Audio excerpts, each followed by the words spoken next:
when you're seated somewhere and then all the thoughts start flowing in. This is when I decided to record this. I was initially recording it for myself, but then I decided to record it that if one day it sees the light of the internet, it does bless someone.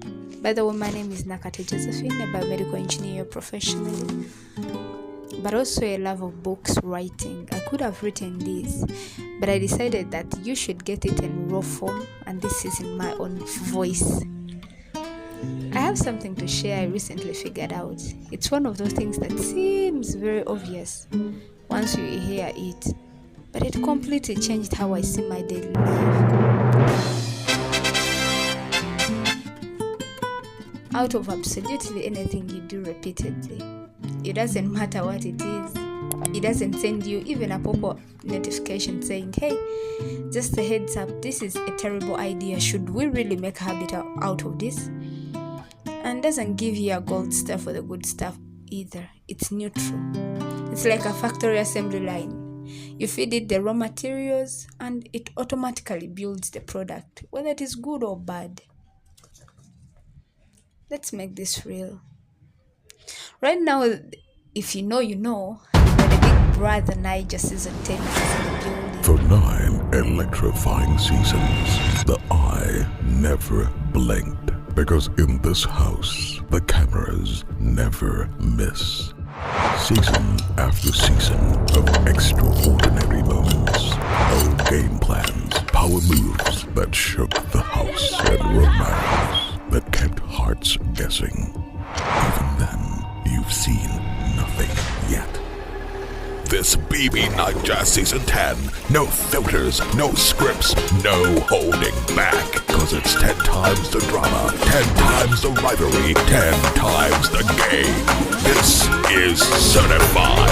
No zero, no minus. Big Brother Niger Season 10. Double launch weekend. Saturday and Building.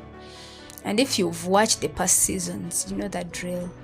You tune in for the launch, then you have to see the first eviction, then you're back to check on the drama, and before you know it, you're planning your evenings around the live shows, arguing about housemates online, and your phone is filled with voting alerts. That's your habit machine at work.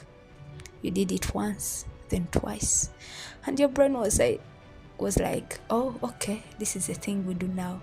Let me automate it.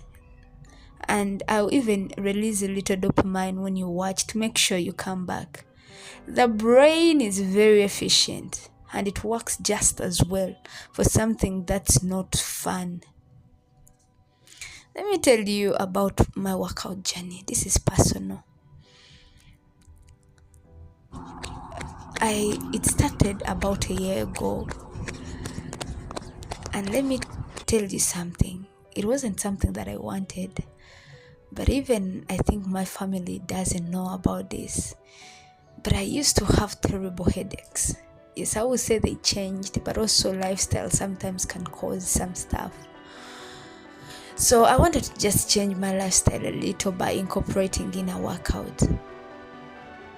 And let me be honest.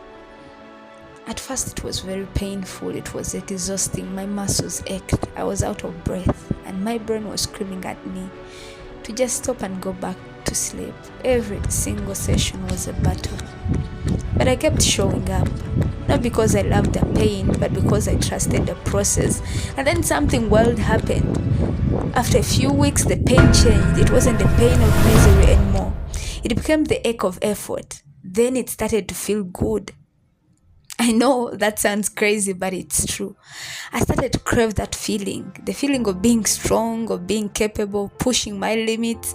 I started challenging myself, going on bigger hills. My brain had taken the repeated action of working out and it had automated it. It now expected it. I will even tell you that even on my day offs, I still sometimes would say, let me just take a walk. It even started to feel like a reward for me. What once was painful became nice. It became necessary. Now, the truth is, these days I'm genuinely scared to start something I know is unproductive. I'm scared of that one day, one lazy morning where I wake up and the first thing I do before I even open my eyes properly is to reach for my phone to scroll. Because I know that if I do that just 2 or 3 days in a row, my brain's factory will kick in. It will start building that habit, and soon it will be very automatic. I'll be on autopilot, scrolling through notifications before I'm even fully conscious. That fear, it's not a paralyzing fear, it's a powerful fear. And I'm very proud of myself that I'm feeling it.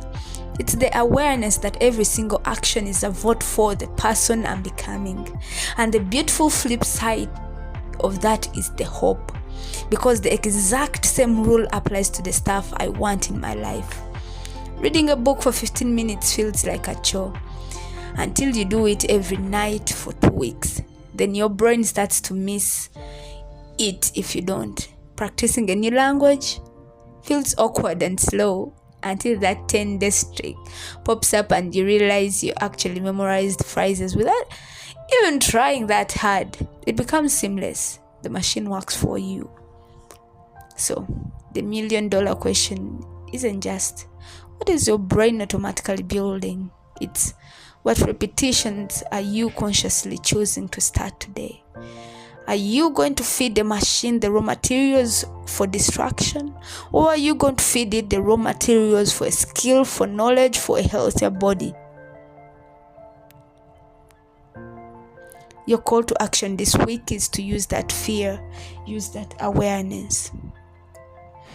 The very next time you're about to do something on autopilot, reach for the phone, open the social media app, skip the workout. I want you to just pause for 3 seconds. That's all. In that pause, hear the factory stopping and ask yourself, do I want to give this action to the machine? Do I want this to become automatic? And in that tiny space between the impulse and the action, you find all your power.